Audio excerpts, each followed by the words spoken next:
ಅಯೋಧ್ಯೆಯಲ್ಲಿ ಶ್ರೀ ರಾಮನ ಮಂದಿರ ಉದ್ಘಾಟನೆ ಹಿನ್ನೆಲೆ ವಿಜಯಪುರ ನಗರದಲ್ಲಿ 108 ಜನರಿಂದ ಹೋಮ ಆಯೋಜನೆ ಮಾಡಲಾಗಿದೆ ಎಂದು ರಾಮನವಮಿ ಉತ್ಸವ ಸಮಿತಿ ಅಧ್ಯಕ್ಷ ಉಮೇಶ್ ವಂದಾಲ್ ಹೇಳಿದರು. ವಿಜಯಪುರ ನಗರದಲ್ಲಿ ನಡೆದ ಮಾಧ್ಯಮಗೋಷ್ಠಿಯಲ್ಲಿ ಮಾತನಾಡಿದ ಅವರು, ಜನವರಿ 22ರಂದು ಬೆಳಗ್ಗೆ ಹೋಮ ನಡೆಯಲಿದೆ. ತದನಂತರ ಶ್ರೀರಾಮನ ಮಂದಿರಕ್ಕಾಗಿ ಹೋರಾಟ ಮಾಡಿದ ಕರ ಸೇವಕರಿಗೆ ಸನ್ಮಾನ ಸಮಾರಂಭ ಹಮ್ಮಿಕೊಳ್ಳಲಾಗಿದೆ. ಅಲ್ಲದೆ ವಿವಿಧ ಸಾಂಸ್ಕೃತಿಕ ಕಾರ್ಯಕ್ರಮಗಳು ನಡೆಯಲಿದೆ. ಅದಕ್ಕಾಗಿ ಹೆಚ್ಚಿನ ಸಂಖ್ಯೆಯಲ್ಲಿ ಭಕ್ತರು ಆಗಮಿಸಬೇಕು ಎಂದು ಮನವಿ ಮಾಡಿದರು. ಬಂಧುಗಳೇ, ಇಡೀ ವಿಶ್ವವೇ 22ನೇ ತಾರೀಕಿನ ದಿವಸ ಕಾಯ್ದುಕೊಳ್ತಿದೆ. ಭವ್ಯವಾದ ರಾಮ ಮಂದಿರ ನಿರ್ಮಾಣ ಒಂದು ಸುಸಂದರ್ಭದಲ್ಲಿ ವಿಜಯಪುರ ನಗರದಲ್ಲಿ ರಾಮನವಮಿ ಉತ್ಸವ ಸಮಿತಿ ಹಾಗೂ ರಾಮ ಮಂದಿರ ಟ್ರಸ್ಟ್ ಕಮಿಟಿ ವಿಜಯಪುರ ಇವರ ವತಿಯಿಂದ ಹಲವಾರು ಕಾರ್ಯಕ್ರಮಗಳದಾವೆ. ಆ ಕಾರ್ಯಕ್ರಮಗಳ ವಿವರಣೆ ನಾನು ಕೊಡ್ತೀನಿ.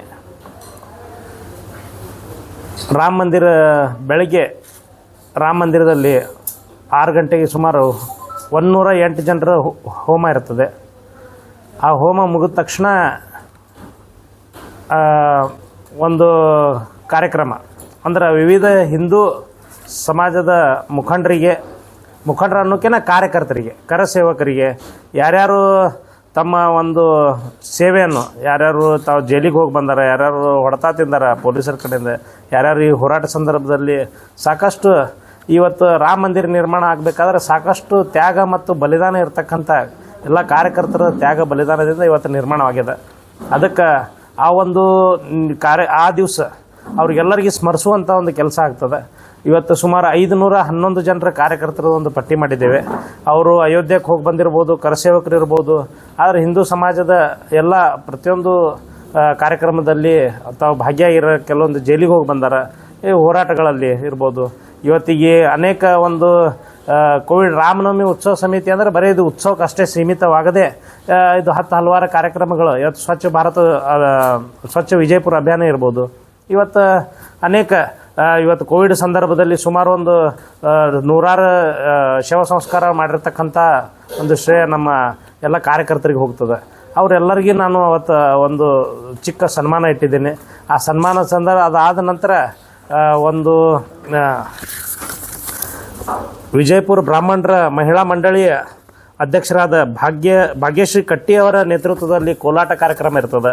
ಮತ್ತು ಮನೀಷಾ ಕುಲಕರ್ಣಿ ಅವರಿಂದ ಭಕ್ತಿಗೀತೆಗಳು ಇರ್ತದೆ. ಭೀಮರಾವ್ ಜೋಶಿ ತೆಲುಗಿ ಹಾಗೂ ಭಾರತಿ ಕುಂದನ್ಗಾರ್ ಅವರಿಂದ ಸಂಗೀತ ಕಾರ್ಯಕ್ರಮ ಇರ್ತದೆ. ಮತ್ತು ರವೀಂದ್ರನಾಥ್ ಶಾಲೆಯ ರವೀಂದ್ರನಾಥ್ ಸ್ಕೂಲ್ ವಿದ್ಯಾರ್ಥಿಗಳು ಕೆಲವೊಂದು ಹಾಡುಗಳನ್ನು ನೃತ್ಯಗಳನ್ನು ಮಾಡ್ತಾರೆ, ಅವ್ರದ್ದು ಕೂಡ ಕಾರ್ಯಕ್ರಮ ಇರ್ತದೆ. ಅದಾದ ನಂತರ ಅನ್ನ ಸಂತರ್ಪಣೆ ಇರ್ತದೆ. ಅದು ಅನ್ನ ಸಂತರ್ಪಣೆ ಮುಗಿದ ತಕ್ಷಣ ದೀಪೋತ್ಸವ ಕಾರ್ಯಕ್ರಮ ಇರ್ತದೆ.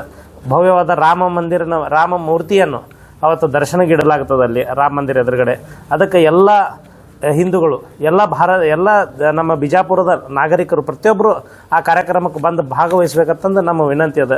ಯಾಕಂದರೆ ಇವತ್ತು ರಾಮ ಮಂದಿರ ನಿರ್ಮಾಣ ಆಗಬೇಕಾದ್ರೆ ಯಾರೋ ಒಬ್ಬರು ಇವತ್ತು ಟಾಟಾ ಬಿರ್ಲಾ ಇರ್ಬೋದು, ಅದಾನಿ ಅಂಬಾನಿ ಇದು ಕಟ್ಬೋದಾಗಿತ್ತು.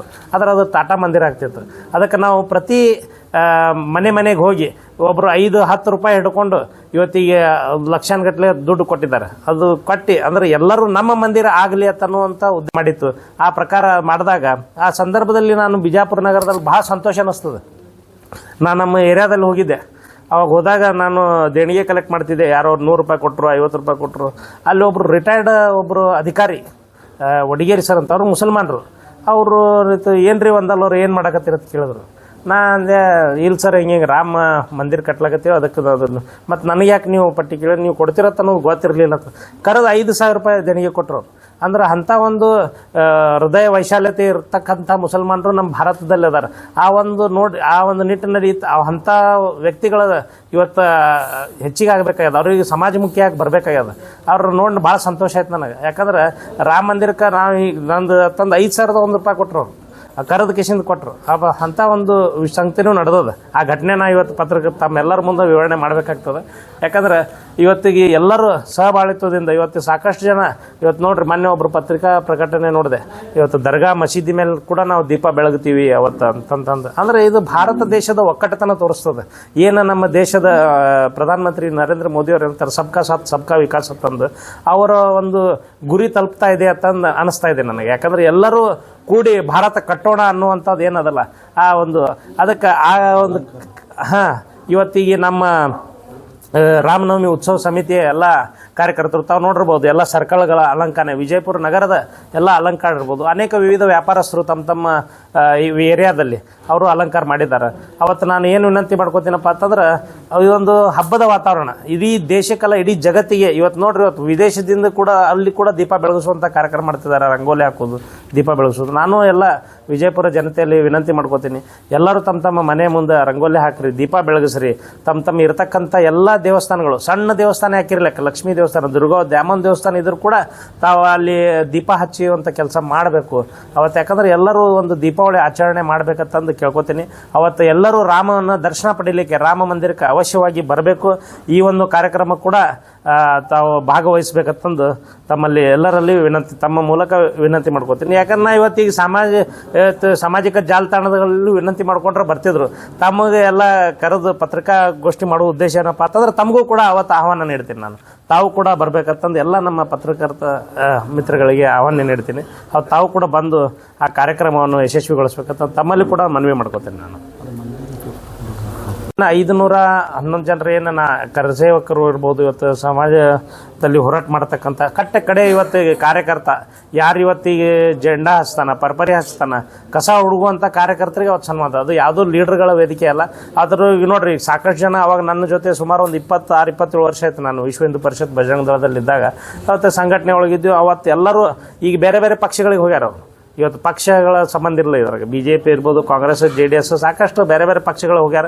ಆದರೂ ಕೂಡ ಅವ್ರಿಗೆ ಕರೆದು ನಾವು ಸನ್ಮಾನ ಮಾಡ್ತೀವಿ. ಯಾಕಂದರೆ ಇಲ್ಲಿ ಭಾರತ ದೇಶ ಅಂದ ಬಳಕ ಎಲ್ಲ ಪಕ್ಷ ಜಾತಿ ಭೇದ ಮರೆತು ಎಲ್ಲರೂ ಒಂದಾಗಿ ಇವತ್ತು ಹಿಂದೂ ಇವತ್ತು ಕಾರ್ಯಕ್ರಮ, ಇವತ್ತು ರಾಮ ಮಂದಿರ ಉದ್ಘಾಟನೆ ಅದಂದ್ರೆ ಎಲ್ಲರೂ ಒಂದಾಗಿ ಬರ್ಬೇಕಂತಂದು ಆ ನಿಟ್ಟಿನಲ್ಲಿ ಎಷ್ಟರಿಗೂ ಒಕ್ಕಟ್ಟಾಗಿ ಸೇರಿಸ್ತಾ ಇದ್ದೀವಿ.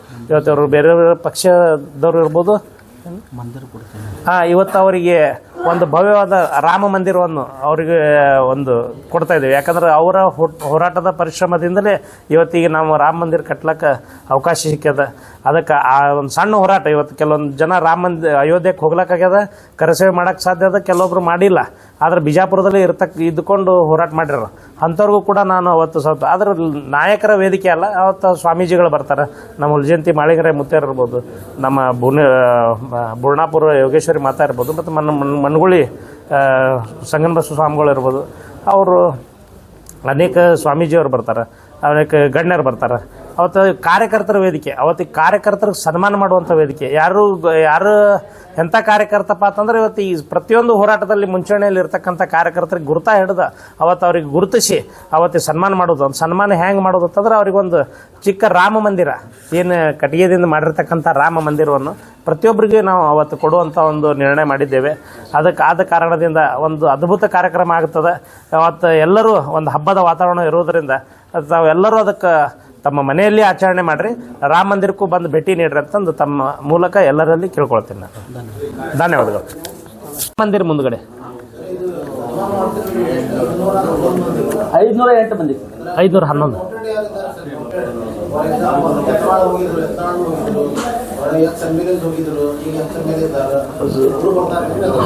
ಸರ್. ಈಗ ಅಂದ್ರೆ ದೊಡ್ಡವ್ರಿಗೆ ಎಲ್ಲರೂ ಸನ್ಮಾನ ಮಾಡೇ ಮಾಡ್ತಾರೆ ಸರ್. ಸಣ್ಣವ್ರಿಗೆ ಕಾರ್ಯಕರ್ತರಿಗೆ ಗುರ್ತ ಹಿಡಿಯುವಂಥ ಕೆಲಸ ನಮ್ಮ ರಾಮ ಯಾರು ಎಲ್ಲರಿಗೂ ಗುರುತಿಸೋದಿಲ್ಲ. ನೀವು ಏನಂದ್ರಲ್ಲ ದೊಡ್ಡವರು ಅಷ್ಟೇ. ಯಾಕೆನೇ ಬಿಡ್ತದ, ಇವತ್ತಿಗೆ ಯಾವುದೋ ಒಂದು ನೇತೃತ್ವವಾಗಿ ದೊಡ್ಡವ್ರು ಇದ್ರಂದ್ರೆ ಅವ್ರಿಗೆ ಅಷ್ಟೇ ಸನ್ಮಾನ ಮಾಡಿಬಿಟ್ಬಿಡ್ತಾರೆ. ಅವ್ರ ಹಿಂದ್ಗಡೆ ಹೋಗಿ ಏನ್ರಿ ಹಾಂ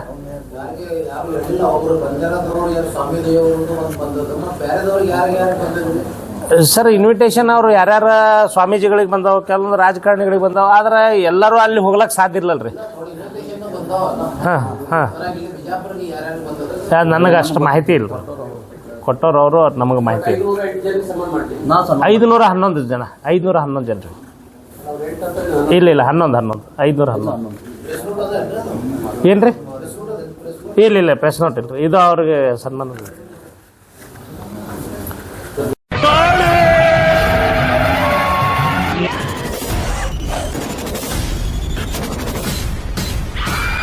ಓಂ ಶ್ರೀ ಕಾಳಿ ದೇವಿ ಜ್ಯೋತಿಷ್ಯ ಪೀಠ, ಕೇರಳೀಯ ಮಾಂತ್ರಿಕ ಶಕ್ತಿ ಪಡೆದಿರುವ ಪಂಡಿತರು ಆತ್ಮಾನಂದ್ ಗುರುಜಿ ಭಟ್. ನಿಮ್ಮ ನಂಬಿಕೆಗೆ ಹೊಸ ಅರ್ಥ. ಜ್ಯೋತಿಷ್ಯ ಶಾಸ್ತ್ರದಲ್ಲಿ ನಂಬಿಕೆಯಿಂದ ಕರೆ ಮಾಡಿ. ಇವರ ದೂರವಾಣಿ ಸಂಖ್ಯೆ 9513448555. ನಿಮ್ಮ ಸಮಸ್ಯೆ ಏನೇ ಇದ್ದರೂ, ಎಷ್ಟೇ ಕಠಿಣವಾಗಿದ್ದರೂ ನೇರವಾಗಿ ಭೇಟಿ ನೀಡಿ. ವೀಕ್ಷಕರೇ, ನಿಮ್ಮ ಫೋಟೋ, ಹಸ್ತರೇಖೆ, ಮುಖಲಕ್ಷಣ ನೋಡಿ ನಿಮ್ಮ ಸಂಪೂರ್ಣ ಭವಿಷ್ಯವನ್ನ ನಿಖರವಾಗಿ ತಿಳಿಸುತ್ತಾರೆ. ನಿಮ್ಮ ಸಮಸ್ಯೆಗಳಾದ ವಿದ್ಯೆ, ಉದ್ಯೋಗ, ಪ್ರೀತಿ ಪ್ರೇಮ ವಿಚಾರ, ಗಂಡ ಹೆಂಡತಿ ಕಲಹ, ದಾಂಪತ್ಯ ತೊಂದರೆ, ಕೋರ್ಟ್ ಕೇಸ್, ಸಾಲಬಾಧೆ, ಕೌಟುಂಬಿಕ ಕಲಹ, ಆಸ್ತಿಯಲ್ಲಿ ಕಿರಿಕಿರಿ, ಇಷ್ಟಪಟ್ಟವರು ನಿಮ್ಮಂತೆ ಆಗಲು, ಇನ್ನೂ ಹಲವಾರು ಸಮಸ್ಯೆಗಳಿಗೆ ಕೇವಲ 11 ದಿನಗಳಲ್ಲಿ ಶಾಶ್ವತ ಪರಿಹಾರ ಮಾಡಿಕೊಡುತ್ತಾರೆ. ಹಿಂದೆ ಭೇಟಿ ಕೊಡಿ. ಖಾಯಂ ವಿಳಾಸ Atmananda Guruji, Padmasagar complex, Aamir talkies road, Vijayapura. ಸಮಯ ಬೆಳಿಗ್ಗೆ 9ರಿಂದ ರಾತ್ರಿ 8ರವರೆಗೆ. ಇವರ ದೂರವಾಣಿ ಸಂಖ್ಯೆ 9513448555. ನಿರಂತರ ಸುದ್ದಿಗೆ ಸಬ್ಸ್ಕ್ರೈಬ್ ಮಾಡಿ FM ನ್ಯೂಸ್ ಕನ್ನಡ ಹಾಗೂ ಬೆಲ್ ಐಕಾನ್ ಅನ್ನು ಒತ್ತಿ ನೋಟಿಫಿಕೇಶನ್ ಖಚಿತಪಡಿಸಿಕೊಳ್ಳಿ. ಧನ್ಯವಾದಗಳು.